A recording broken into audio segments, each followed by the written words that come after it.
I'm Joe Catalano with an AM Quincy news update for Friday, September 13th. Firefighters in Quincy battled a blaze that ripped through a large home yesterday afternoon, displacing a family of 8. Firefighters had to step back from the burning home and take a defensive approach when the fire shot up into the attic and then through the roof. Firefighters could be seen dousing the multi-story home at 301 Belmont Street in Wollaston. Just after 2:30 yesterday afternoon, continuous plumes of smoke filled the neighborhood as residents were asked to avoid the area. When the smoke finally settled and the flames were out, the extent of the devastation was clear to the family of 8, some of them young children who saw the loss and they got home from school. Chief Joe Jackson says the fire appears to have started on a back porch between the front of the home and a garage, but fire investigators still haven't determined a cause. Jackson said this is the same house that was hit by lightning about a decade ago and in the process of being repaired from damage caused by that. An addition was also added to the back of the home, which was built in 1880. There were no serious injuries reported. A driver was rushed to the hospital with life-threatening injuries after crashing into a tree in Milton last night. Investigators didn't say what they suspect led to the crash on Blue Hills Parkway near Pope's Pond just before 7 p.m. A 39-year-old man from Dorchester had been driving the SUV when it hit a tree along the road. He was taken to Milton Hospital. The incident remains under investigation. 5 people, including a former Norfolk County Corrections officer, 2 inmates at the Dedham facility, and 2 women are all facing criminal charges in connection with a conspiracy to smuggle drugs into the jail, according to the Norfolk County Sheriff's Office. Saugus native Jean Gerand, a probationary corrections officer who was hired this past April after undergoing a significant criminal background check, screenings, testings, and extensive training, was fired on August 2nd after admitting to providing Suboxone to 2 murder suspects housed at the facility just days earlier, according to Norfolk County Sheriff Pat McDermott during a news conference yesterday. McDermott said his office launched an investigation into the 40-year-old Gerand on August 1st after receiving intelligence of the alleged illegal activity. Investigators found 238 strips of Suboxone hidden in 2 containers taken from the cells of the inmates.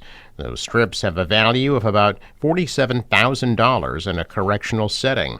McDermott says investigators determined 5 people were involved in the alleged drug conspiracy after conducting interviews and a review of surveillance video and phone calls.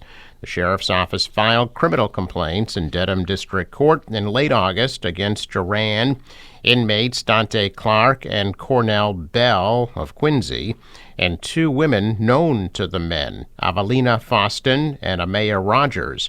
They all face charges of drug conspiracy, delivering drugs to a correctional institution, and possession of Class B drugs with intent to distribute. Clark and Bell are being held in connection with an investigation into a murder in Quincy in 2022, where a man was shot at the Elevation Apartments.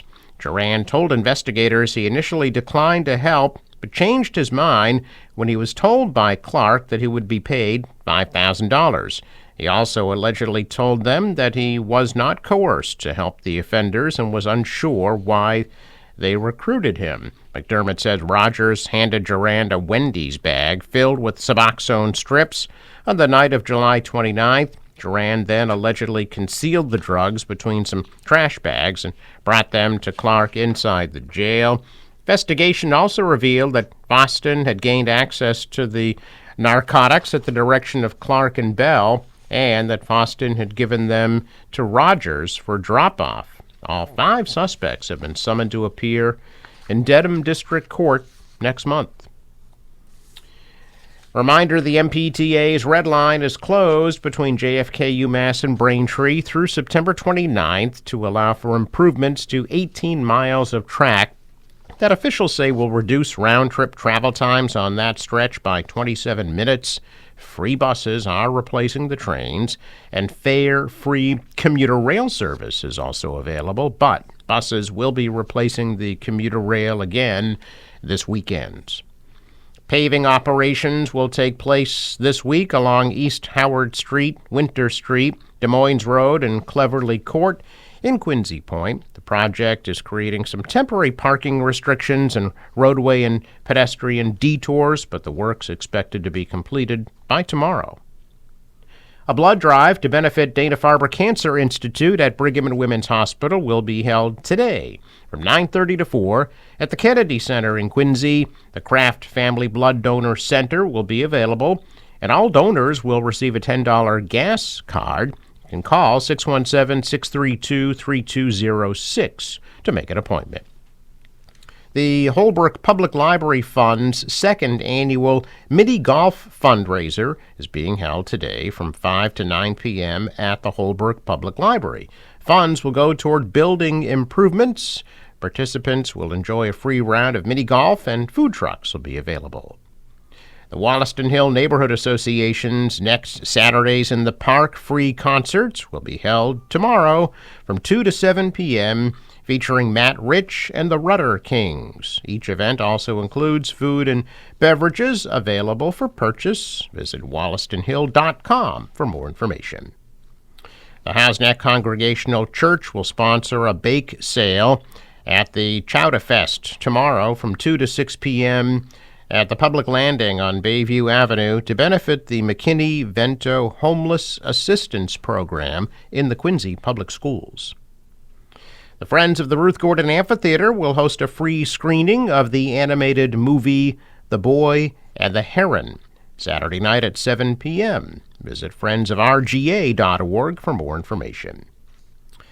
Quincy Christmas Festival Committee accepting nominations in the theme contest for this year's parade. Entries must be received by October 4th. The winner will receive a gift and an invitation to ride in the parade. The 71st Annual Parade will be held Sunday, December 1st. A check of business news this morning. Stocks are higher. The Dow was up 235 points. The Nasdaq rose 174, and the S&P added 41.